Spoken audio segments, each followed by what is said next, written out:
मेरे बहुत सोर्सेज है जेल के अंदर। अगर एक नॉर्मल किलिंग भी होती है कहीं पर, अगर वो किलिंग नहीं खुल रही है ना, वो जेल से 2 मिनट में खुल जाएगी। जेल वालों को पहले पता होता है किसने मारा है करके। कि अकेले CIA ने 51 कंट्रीज की गवर्नमेंट को गिरा दिया भाई। जो भी लोग ये चाहते होंगे कि मैं सीक्रेट सर्विस ज्वाइन करूं, वो 99% नहीं करेंगे भाई। एजेंसी उनको लेती नहीं है जो कहते हैं मैं करूं करके। सर अभी आपके हिटमैन करियर की थोड़ी सी बात करते हैं, राइट? मतलब एक ऐसा रोल जो मेरे ख्याल से मैं तो जिंदगी में किसी भी हिटमैन को नहीं मिला हूं आज तक, राइट? और मोस्ट ऑफ द लोग नहीं मिले रहेंगे जो भी हमारे दर्शक है। तो आपके ऊपर, बिकॉज आपने स्नाइपिंग का काम किया है, आप रॉ के सीक्रेट हिटमैन रह चुके हो, तो आप पर बहुत सारे एलिगेशंस लगे हैं, ठीक है? लिस्ट है उनमें से। आपने कुछ जो एलिगेशंस लगे आप पे वो आपने कवर किया है दूसरे पॉडकास्ट में, लेकिन मैं उस लिस्ट में से कुछ नाम लेके आया हूं। जैसे नेपाल में एक बिजनेसमैन थे जमीन शाह करके, राइट? तो उनके असैसिनेशन का आप पे ब्लेम लगा था, बिकॉज वो जो शॉट था वो काइंड ऑफ ऐसा था जो आप मार सकते हो।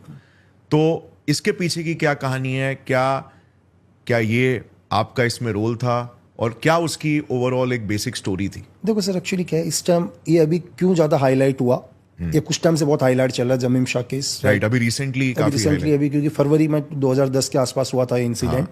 एक्चुअली क्या है, ये हाईलाइट होने का ज्यादा रीजन है, अगर जमीन शाह को देखो, मैं नहीं कहता, ये इंटेलिजेंस बोलते हैं कि उनके कॉन्टैक्ट D ग्रुप के साथ भी कंटिन्यू कॉन्टैक्ट थे उनके, ठीक है? मतलब इंडिया के अंदर जो भी इन्फिल्ट्रेशन होना था, ये चीजें चल रही हैं। ये बहुत सारी हैं, ये मैं नहीं कहता हूँ, ये बोलती है इंटेलिजेंस। और ये अभी ज्यादा हाईलाइट इसलिए हुआ, मैं आपको बताऊं कि इस टाइम नेपाल के अंदर ISI बहुत एक्टिव है सिस्टम, बहुत ही ज्यादा एक्टिव है।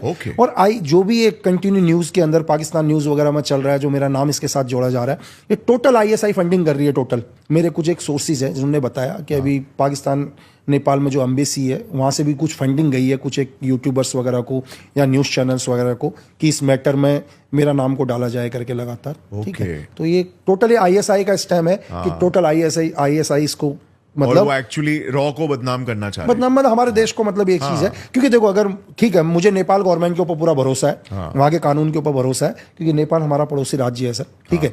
और हमारे बहुत सारे लोग नेपाल, और नेपाल के बहुत सारे लोग आज भी हिंदुस्तान में काम करते हैं।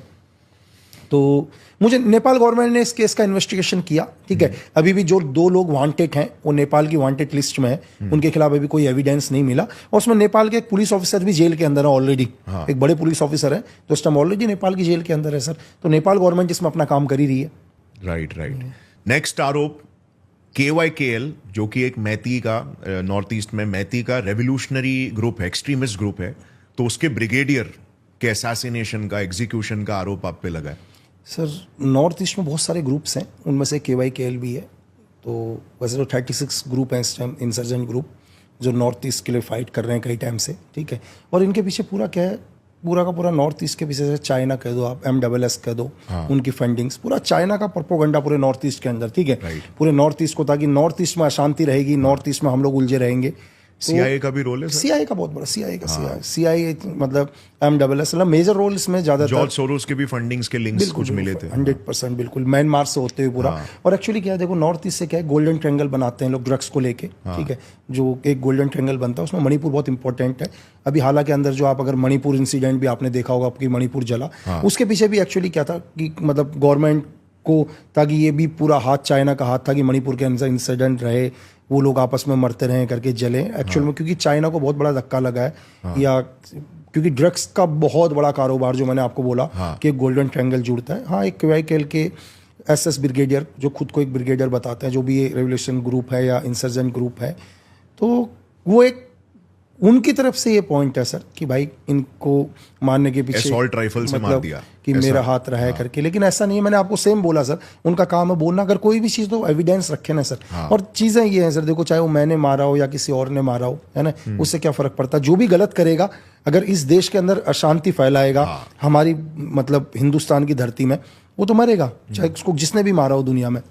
कोई ना कोई मिस्टर इंडिया, बिल्कुल कोई ना कोई तो मारेगा सर। मिस्टर इंडिया होगा कोई, चाहे वो हमारे देश में हो या इस दुनिया के किसी भी कोने में हो सर, जो हमारे देश के लिए गलत भी सोचेगा, जिसकी वजह से हमारे देश की जान और माल को नुकसान हो रहा होगा सर, वो दुनिया के जिस भी कोने में होगा, कोई ना कोई उसे मारेगा सर। राइट। अच्छा सर, नाइला कादरी, जो कि बलूचिस्तान में एक बहुत ही पावरफुल वुमेन है, मतलब पूरे वर्ल्ड में वो एक बहुत ही पावरफुल विमेन में से एक है। तो आप पर ये आरोप लगता है कि आप मतलब वो आपको बहुत सपोर्ट करती हैं, राइट? तो उसमें रॉ का बलूचिस्तान को सपोर्ट करने का एक एंगल आ जाता है। उन्होंने आपके बुक्स को भी प्रमोट किया है, राइट? तो ऐसे बुक प्रमोट कौन करता है अगर सपोर्ट नहीं है तो? नहीं सर, ऐसा है, देखो मैंने आपको बलोच का तो पहले से बताया ना कि बलोच तो पूरा आईएसआई ने बलोच के अंदर क्या हाल कर रखा है करके, ठीक है? तो ऐसा है नहीं कि हम लोग, मतलब ऐसा कुछ भी नहीं है कि मैं बलोच को सपोर्ट करता हूँ या वो चीज़ें करता हूँ। तो नाइला कादरी मैम को मेरी बुक अच्छी लगी होगी सर, तो देन उन्होंने किया, वो तो उनका पॉइंट ऑफ व्यू है सर। अच्छा सर, अब बात करते हैं आपके स्नाइपर वाले करियर की। 1500 मीटर दूर से, 1500 मीटर से एक हेडशॉट मार देना एक आप अपने आप में एक स्पेशल लेवल का स्किल है। तो ये जो स्किल होता है, एक स्नाइपर का स्किल है, इसको अगर हम कंपेयर करें किसी भी एक आम मिलिट्री पर्सनल के साथ, तो जैसे समझ लीजिए कि कोई आर्मी वाला बंदा हो गया, या फिर लेट्स से कोई स्पेशल फोर्स हो गई, है कि नहीं, कमांडो हो गए, तो इनमें क्या डिफरेंस है? मतलब एक स्नाइपर में ऐसी क्या एबिलिटी होती है वो उसे किसी दूसरे मिलिट्री पर्सनल से डिफरेंशिएट करती है? क्यों, क्या देखा जाता है, और क्या हुनर होना चाहिए एक स्नाइपर में जिसके बेसिस पे उसका सिलेक्शन होता है? आपके केस में जैसे आप फॉर एग्जांपल लाइक आपका आई थिंक इकलौता नाम है पूरे जो 200 टॉप वर्ल्ड के स्नाइपर्स है उस लिस्ट में आपका इकलौता एक नाम है इंडिया की तरफ से, राइट? तो वो क्या हुनर होनी चाहिए, क्या एबिलिटी होनी चाहिए आपके हिसाब से, और डिफरेंशिएशन क्या करता है बाकी कमांडोज में? बिल्कुल सर, देखिए कभी भी क्या है, एक सोल्जर, दुनिया का कोई भी सोल्जर हो सर, वो एक ऑर्डिनरी तो हो ही नहीं सकता। एक सोल्जर ही है सर, उनके अपने स्पेशल एबिलिटीज, स्पेशल है कि एक सोल्जर जब एक आम आदमी से, एक सिविल से एक सोल्जर बनता है, हाँ, एक सोल्जर, एक स्पेशल फोर्स, एक स्नैपर, हाँ, हैं तीनों सोल्जर, हाँ, ऐसा नहीं, मतलब अगर आप तीनों को बोले तो तीनों एक सोल्जर है। वैसे कैसे हैं सर, फॉर एग्जांपल एक लड़का, वैसे समझाता हूँ ताकि व्यूअर्स आराम से समझ सके सर। राइट। एक लड़का ग्रेजुएशन करता है आराम से, हाँ, हर आदमी एक, किसी ने एमए किया, किसी ने बीए किया, बीएससी किया, एमकॉम किया, एक नॉर्मल, लेकिन उसके बाद क्या होता है, कुछ स्पेशल करता है फिर वो, कि यार कहता है मैं साथ में बीटेक करूंगा, मैं ये करूंगा, वो एक स्पेशल डिग्री लेके आता है। जब भी एक सोल्जर होते हैं, पहले सब एक सोल्जर हुए, सोल्जर होने के बाद क्या होता है, एक लड़का बोलता है यार नहीं मैं कमांडो बनूंगा करके, फिर वो एक सोल्जर ट्रेनिंग के बाद क्या करता है, वो एक अलग से ट्रेनिंग लेता है, जिसके लिए मतलब लाखों लोगों में से कुछ एक लोग सिलेक्ट होते हैं, है तो सारे सोल्जर्स, आर्मी ट्रेनिंग सबने ली है। सपोज करो कि इंडियन आर्मी की हर रेजिमेंट से, एक रेजिमेंट में सपोज करो कि 600-700 लोग हैं, उसमें से एक बंदा सिलेक्ट होता है, ऐसे हजारों लोग पहुंचते हैं। अब वो हजारों लोग बोलते हैं यार हमारे को स्पेशल फोर्स में जाना है। अब जहां वो नॉर्मल पहले 5 किलोमीटर रनिंग करते थे, अब वो 40 किलोमीटर रनिंग करते हैं सर। बाप रे। वो भी 18, 20, 25 केजी वेट के साथ। बाप रे। पहले 5 किलोमीटर रनिंग करते थे, मतलब 5-6 केजी वेट के साथ बीपीटी दौड़ते थे। अब वो 40 किलोमीटर दौड़ते, तो चेंज हुआ सर उसमें।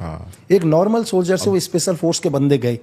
पहले एक आदमी आरओपी के लिए जाता था, ऑपरेशन के लिए जाता था, अब एक स्पेशल फोर्स के अंदर चला गया तो महीने भर ऑपरेशन कर रहा है बाहर सर जंगलों में, ठीक है? वो आदमी 15-20 हजार फीट की हाइट से जंप ले रहा है प्लेन से, ठीक है? और एक स्पेशल बना ना सर, एक डिफरेंट हो गया एक सोल्जर से। मैंने आपको क्या बोला, कहाँ 5 किलोमीटर, कहाँ 40 किलोमीटर की रनिंग। अगर आप 40 किलोमीटर, मैं ये बोलता हूँ कि अगर आप बाइक में भी जा रहे होंगे ना सर, तो 2 बारी तो आपकी कमर फिर भी थक जाएगी यार, 2 बारी ये होल्ड कर लेता हूँ। यहाँ एक लड़का 40 किलोमीटर दौड़ता है सर, समझ सकते हो? उसके पैरों के नीचे आग जल जाती है, सॉक्सों में आग जल जाती है, छाले पड़ जाते हैं, मतलब तभी एक स्पेशल, मतलब ये डिफरेंट हुआ एक। अब आ जाता हम स्नैपर के ऊपर सर। पहले मैं आपको स्नैपर का वैसे समझाऊं कि जब भी एक सोल्जर है या दुनिया का कोई भी सोल्जर है, हम हिंदुस्तान की फौज का नहीं, वर्ल्ड की फौज का, एक सोल्जर का एक मोटो होता है, एक गोली एक दुश्मन। ये मोटो आपने हर जगह सुना होगा। लेकिन जिस दिन एक स्नैपर बनता है ना सर, उसका मोटो चेंज हो जाता है। उसका मोटो होता है एक गोली एक कमांडर, एक गोली एक ब्रेन। मतलब उसको एक लीडर मारना है, एक 1 बुलेट 1 लीडर, राइट? एक स्नैपर का मोटो ही नहीं है एक दुश्मन को मारना, उसका मोटो है सिर्फ कमांडर को, ब्रेन को मारना, जिस तक पहुंच नहीं सकते, जो कमांड कर रहा है। मतलब मैं कहता हूं कि आप किसी भी फौज का, किसी भी ट्रूप्स के कमांडर को खत्म कर दो, आपने उनकी पूरी प्लानिंग खत्म कर दी। एग्जैक्टली, हेडलेस चिकन बना दिया। लेकिन एक स्नैपर मतलब बनने के लिए, जहां आप फायरिंग कर रहे हो, आप फायरिंग रेंज में फायरिंग करने जाते हैं, एक सोल्जर वगैरह कोई भी, आधे घंटे 1 घंटे फायरिंग होती है उनकी। 1 घंटे में 30-40 गोलियां, 100 गोलियां फायरिंग रेंज में हम लोग खत्म करके आते हैं। जब एक स्नैपर बनता है तो आदमी 2-2, 3-3 दिन तक लेटा रहता है एक ही जगह पर और एक बुलेट फायर मारता है सर। सबसे पहले पेशेंस, राइट, मतलब एक पेशेंस। अगर आपको मैं बोलूं यार इसी सोफे के ऊपर आपको बैठे रहना है करके, तो मुझे नहीं लगता 5-6 घंटे में बोलोगे 1 मिनट के लिए तो आ रहा हूं मैं, है ना। आप बिल्कुल कंफर्ट में बैठे हैं, हम तो बिल्कुल लग्जरी में, बिल्कुल एसी चल रहा है, और यहाँ सोचो कि 45 डिग्री टेम्परेचर होगा, बाप रे, है ना, और आप रेत पर लेटे हुए हो, ठीक है, और आपको बोला भाई 3 दिन तक लेटे रहना है करके। अरे आपका पेशेंस लेवल, आप कहोगे पागल हो गया भाई मैं। आपके अंदर क्या वो पेशेंस है कि आप 3 दिन तक लेटे जैसे एक ही जगह पर बिना हिले डुले, राइट, आपके अंदर इतना पेशेंस अपने एनिमी का वेट करने का, आपका एनिमी रेंज में। और दूसरी चीज, एक स्नैपर को दुनिया में सर क्या नजर आता है, अगर मैं तुलना करूं महाभारत से, टारगेट, सिर्फ टारगेट। बाकी उसको सब वो चीज 100 उसके की लिए, भीड़ नजर नहीं आती सर, उसको सिर्फ अपना टारगेट नजर आता है। अगर 100 एनिमी आ रहे हो ना, वो अपने कमांडर को ढूंढेगा उसमें से, मेरा कमांडर कौन है करके, मतलब किसको मुझे मारना है। एक स्नैपर को दुनिया में सिर्फ आंख से अपना टारगेट ही दिखता है। और एक स्नैपर को क्या है, जब भी एक स्नैपर का एक ही समय पर 2 चीजें एक ही जगह होनी चाहिए सर। एक जो बेस्ट स्नैपर है उसकी आंख और उसका दिमाग एक ही जगह पर, ये 2 एक जगह होना बहुत मुश्किल है। राइट, जब भी हम फायरिंग रेंज में फायरिंग करने भी आते हैं, हम फायरिंग भी करते हैं तो हमारे को घर की भी याद आ जाती है कई बार। हम फायरिंग भी करते हैं तो हमारे को याद आती है यार तेज हवा चल रही है। सपोज करो कि मैं फायरिंग रेंज पर हूं अभी नॉर्मली, और मैं फायरिंग कर रहा हूं और बहुत तेज हवा आई है, तो मुझे लगा हवा आई है, चंद सेकंड के लिए मेरी आंख तो टारगेट पर है, लेकिन मेरा माइंड कहां चला गया, हवा पर चला गया। राइट, तो मेरा क्योंकि हवा का झोंका आया ना। लेकिन एक स्नैपर का, जब एक स्नैपर बनता है सर, तो उस दुनिया में कुछ भी हो जाए, आंधी आ जाए, तूफान आ जाए, बगल में एक आर्टिका फायर आके गिर जाए, उसकी आंख और उसका माइंड एक ही जगह होता है, आप उसको नहीं तोड़ सकते। उसका फोकस एकदम लेजर शार्प होना चाहिए, दोनों एक ही जगह पर सर। मतलब टारगेट के ऊपर आपकी आंख तो है ही, लेकिन दिमाग भी आपका टारगेट के ऊपर ही है, आपका ध्यान भी आपके टारगेट के ऊपर है। इस चीज को लाने के लिए सालों लग जाते हैं सर। अब let's say sir target move हो रहा है, तो ऐसे में क्या कर सकते हैं? नहीं, टारगेट मूव होगा, एक स्नैपर को पता है अगर टारगेट कितने स्पीड से चल रहा है, हवा में नमी कितनी है, हवा की स्पीड क्या है, एवरीथिंग एक स्नैपर को पता है अपने टारगेट को सेट करना। अपने गन्स में ऐसे कुछ इक्विपमेंट उसमें बिल्कुल उसके ऊपर जो भी साइट्स वगैरह होती है उसमें एवरीथिंग दिया होता है कि सपोज करो कोई मूव कर रहा है कोई टारगेट, और टारगेट अगर सपोज करो कोई गाड़ी है और 100 की स्पीड से चल रही है, अब 100 की स्पीड से चल रही है और आपका जो एनिमी है वो 1000 मीटर दूरी पर है, एग्जाम्पल के लिए, उस 1000 मीटर की गोली को तय करने के लिए भी टाइम लगेगा ना सर। तो ऐसा तो नहीं है कि आप अगर हेड पर ही मार रहे हो तो हेड पर ही जाएगी, क्योंकि आपकी गोली गाड़ी की स्पीड भी है। तो सारा एलिवेशन और ड्रम के अंदर पूरा एवरीथिंग गन के ऊपर सेट है, वो एक स्नैपर करता है पूरा का पूरा। एक स्नैपर को पता होता है कि क्या चीज़ें करनी है करके। मैं आपको एक चीज़ बता देता हूँ, स्नैपर के लिए बहुत एक ही लाइन है इस दुनिया में कि एक अच्छा फायरर बनना बहुत आसान है सर, लेकिन एक अच्छा टारगेट मिलना बहुत मुश्किल है।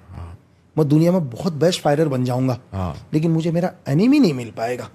राइट, टारगेट मिलना इस दुनिया में सबसे मुश्किल है, और टारगेट एक ही बार मिलेगा सर, अगर आप वो चूक गए तो फिर आप दोबारा कभी नहीं मार पाओगे। राइट, बिकॉज ये सब जो लीडर्स होते हैं ये बहुत ही हेवीली फोर्टिफाइड होते हैं, बहुत मतलब सामने आते ही नहीं है आपको कभी नहीं। मैंने आपको एक ही लाइन बोला ना कि फायरर बनना आसान है, टारगेट मिलना मुश्किल है। राइट, तो तीनों के अंदर जो नॉर्मली तरीके से बता पाया, तो है धीरे धीरे जैसे एक नॉर्मल एक स्टूडेंट अलग अलग डिग्री लेता है, तो सेम वही चीज है सर बनने के लिए। तो सो आपने जब मिलिट्री ज्वाइन किया था तो उधर से ही आपका सिलेक्शन हो गया था स्नाइपर के लिए? अलग अलग कोर्सेज, हाँ बिल्कुल, स्नैपर के लिए कि भाई एक स्नैपर भी करना चाहिए करके कोर्सेज। तो इसके लिए क्या फोकस रिलेटेड कुछ मेडिटेशन रिलेटेड या ऐसा कुछ एक्सरसाइज होता है? बिल्कुल, बहुत पूरी एक्सरसाइज होती है सर। आपका हाथ कंपन नहीं करना चाहिए सर। अगर हम हाथ भी पकड़ के रखूंगा तो आपका हाथ आधे घंटे तक भी कंपन नहीं करना चाहिए एक जगह से, ठीक है। आपका हाथ बिल्कुल कंपन नहीं होना चाहिए, ठीक है। आपको पता होना चाहिए कि आपका ट्रिगर कितनी देर तक दबेगा करके, ठीक है। आपको ये पता होना चाहिए, अगर सपोज करो आप किसी जगह पर मैंने पोजीशन लेकर बैठा हूं मैं, तो मेरे में इतनी ताकत हो, इतनी वो हो सर, मैं कम से कम 5 घंटे 6 घंटे उस पोजीशन में तो रह लूं। राइट, है ना, क्योंकि एक बार आपने पोजीशन बना ली, आपको शुरू में पोजीशन बहुत आरामदायक लगेगी, लेकिन धीरे धीरे टाइम बीतेगा तो वही पोजीशन आपको हार्ड लगने लग जाएगी। शायद मैं इसी सोफे में बैठा हूं, तो मुझे 6 घंटे के बाद वो सोफा भी हार्ड लगने लग जाएगा। इतना कंफर्ट, अभी तो कंफर्ट लग रहा है।